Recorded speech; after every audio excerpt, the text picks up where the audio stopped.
Good evening. Welcome to South Asia Newsline. I'm Yeshi Johnson. Here are the top stories we are tracking for you on Monday, the 5th of July. India's COVID vaccination platform CoWIN to be made open source for all nations, says PM Modi. Activists hold anti-Pakistan protests in Geneva raise concern over attacks on journalists.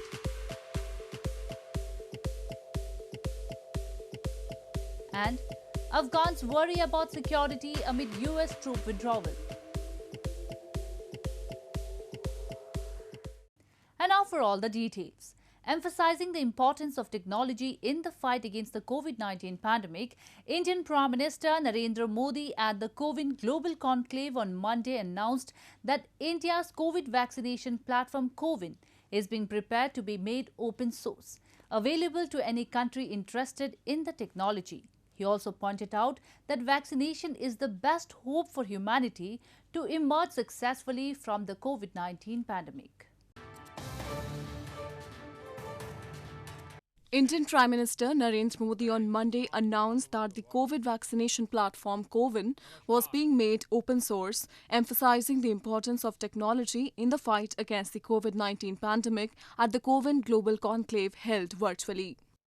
About 50 countries had expressed interest in the CoWIN app for their vaccination drive. CoWIN was developed in India as the central IT system for strategizing, implementing, monitoring and evaluating COVID-19 vaccination across the country.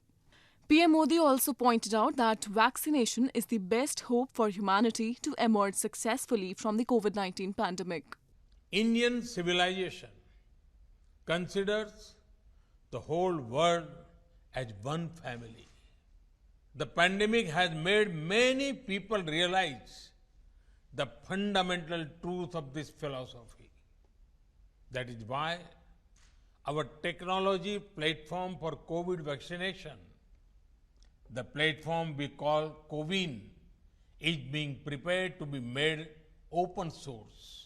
Meanwhile, India reopened stadiums, adventure sports and eased other localized restrictions on Monday after months of lockdown in a gradual reopening after the deadly second wave of coronavirus prompted shutdowns. Enthusiastic players were seen thronging the R.K. Khanna Tennis Stadium in the Indian capital, New Delhi. Picturesque Indian Kashmir opened whitewater rafting, one of the first adventure sports to reopen after the second wave. In the southern part of the country, Karnataka state allowed opening up of malls and places of worship on Monday as cases waned in one of the worst affected states. Uttar Pradesh state in northern India also allowed the reopening of stadiums, parks and gyms. India reported 39,796 new COVID-19 cases in the last 24 hours, Health Ministry data showed on Friday, with active cases at 482,071.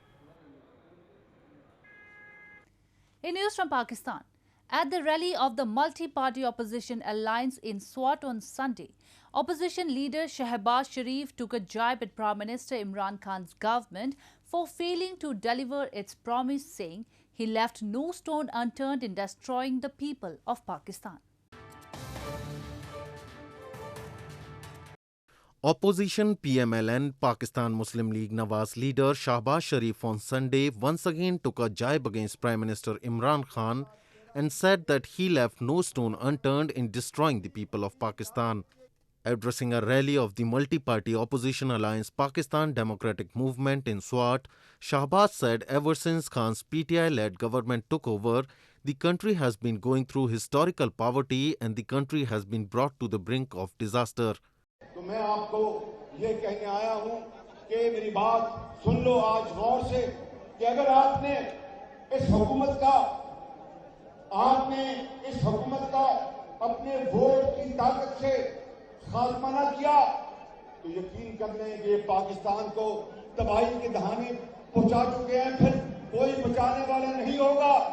Shehbaz also lauded the previous PMLN-led government and cited comparative statistics, adding that the old Pakistan was much better than the Naya or New Pakistan. Earlier this month, local media in Pakistan reported the worsening state of country's energy crisis as the country was facing an electricity shortfall of somewhere between 7,000 and 8,000 megawatts. Due to the power crisis, long hours of load shedding are also taking place in several cities. Moving on, political activists recently staged a protest outside the UNHRC building in Geneva against human rights violations and restrictions on freedom of expression by Pakistan in its illegally occupied territories. They highlighted Islamabad misuses draconian laws against activists and journalists to muzzle the dissent and deny access to information.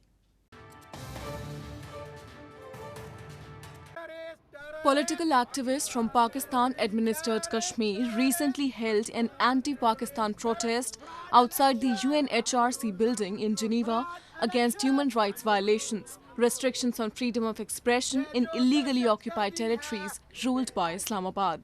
The protesters urged the United Nations to intervene to stop enforced disappearances of ethnic minorities by the Pakistani state and its forces and misuse of draconian laws against activists and journalists to muzzle dissent and deny access to information. They said only those who have fallen in line with the government's versions are safe in the region, while others are living constantly under an ever-expanding shadow of fear. दूसरा United nation human rights council को ये कहना था कि आप मुदाखलत करें और पाकिस्तान को प्रेशराइज करें कि वो ऐसे ड्रैकोनियन लॉज और ये जो अनडेमोक्रेटिक प्रैक्टिसेस हैं to suppress the voices of the civil society इसको चेंज करें. ये बिहेवियर कम से कम 21st सेंचुरी में टोटली अनएक्सेप्टेबल है. The political activist also held a conference in Geneva to apprise former judges and human rights defenders of the situation. Although Pakistan's government insists it supports freedom of speech, human rights groups often accuse Pakistan's military and its agencies of harassing and attacking journalists. In news from Afghanistan, Kabul residents have expressed concern that they fear the security situation in Afghanistan would worsen after the United States pulled out troops from the main Bagram military base last Friday. The development came as violence has risen sharply around the country and peace talks in Doha have failed to make significant progress. Residents in Afghanistan's capital Kabul have expressed concern after US forces handed over the main Bagram military base and pulled troops, saying they fear the security situation in the country would worsen. Security experts have said despite the surge in ongoing violence, it was unlikely that the Taliban could take power as they would not be accepted by the people. For ordinary Afghans, the uncertainties are worrying. The handover of the Bagram base to the Afghan government was part of a 2019 agreement with the Taliban, which includes withdrawal of all US forces after a 2-decade war. It came as violence has risen sharply around the country, and peace talks in Doha have failed to make significant progress. والا تشویش خود تنها از من تمام افغانستان تشویش به ای دارن که اگر نیروهای آمریکایی از افغانستان خارج شود طالبان و افغانستان را تصرف میکنه و هیچ مردم افغانستان هیچ فرد افغان از طالبان رضایت کامل نداره.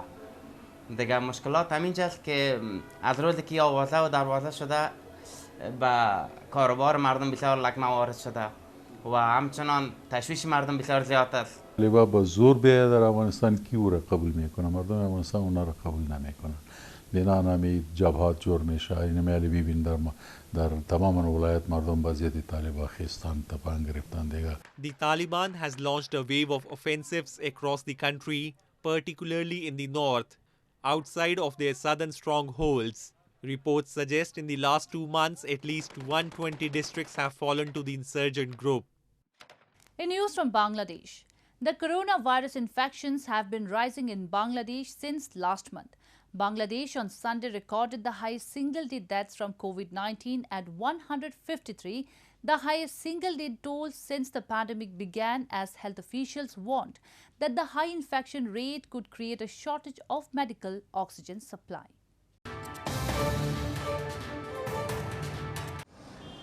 Bangladesh on Sunday recorded the highest single-day deaths from COVID-19 at 153, bringing the overall death toll to 15,065, said the country's Directorate General of Health Services.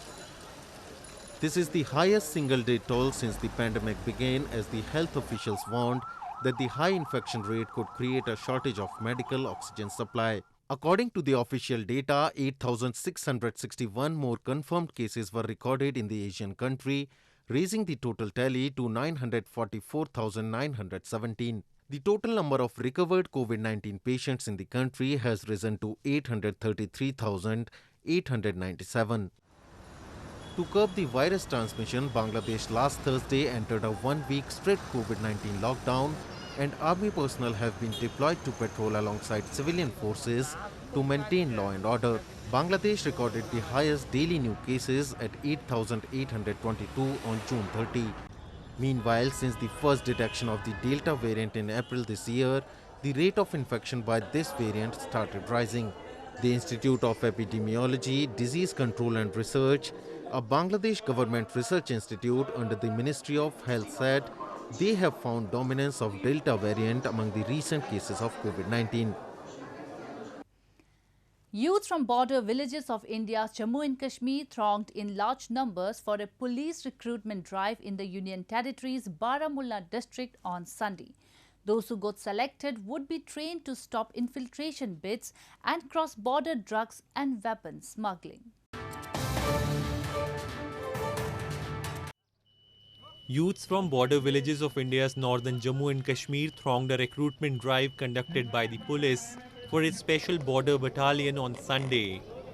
The Border Battalion of Jammu and Kashmir Police is formed with the special purpose of inclusivity, and the selected youths will be trained to stop infiltration bids and cross-border drugs and weapons smuggling. Recruitment drives like these help the youth in serving the nation and cementing faith in security forces, besides providing employment opportunities. In fact ये augment करेगा J&K police को, border areas में जो लोग रहते हैं उनकी representation थोड़ी कम थी J&K फोर्स में. सो गवर्नमेंट हैज़ डिसाइडेड कि वो एक्सक्लूसिवली इन लोगों को रिक्रूटमेंट देगा जो बॉर्डर एरियाज़ में बहुत सारी उनको डिफ़िकल्टीज़ है. So it's a sort of help to those border people. हम इसीलिए हम पुलिस में भर्ती होना चाहते हैं कि हम देश की सेवा करें. कोई भी हमारे देश में घुसपैठी कोई भी आ सकते हैं, क्योंकि हम इसको अंदर आना नहीं देंगे. अपने देश से, अपने देश में सुरक्षित रखने की मतलब हमारी यही चिंता है. Kashmir is a Muslim majority region at the heart of decades of hostility between India and Pakistan. India accuses Pakistan of supporting militancy in the area. Pakistan denies the charge, saying their support is only moral and not financial or logistical. An idol maker in India's East and West Bengal state finds pride in exporting handmade idols of Hindu warrior goddess Durga, made from fiberglass, to foreign countries amid the COVID-19 pandemic.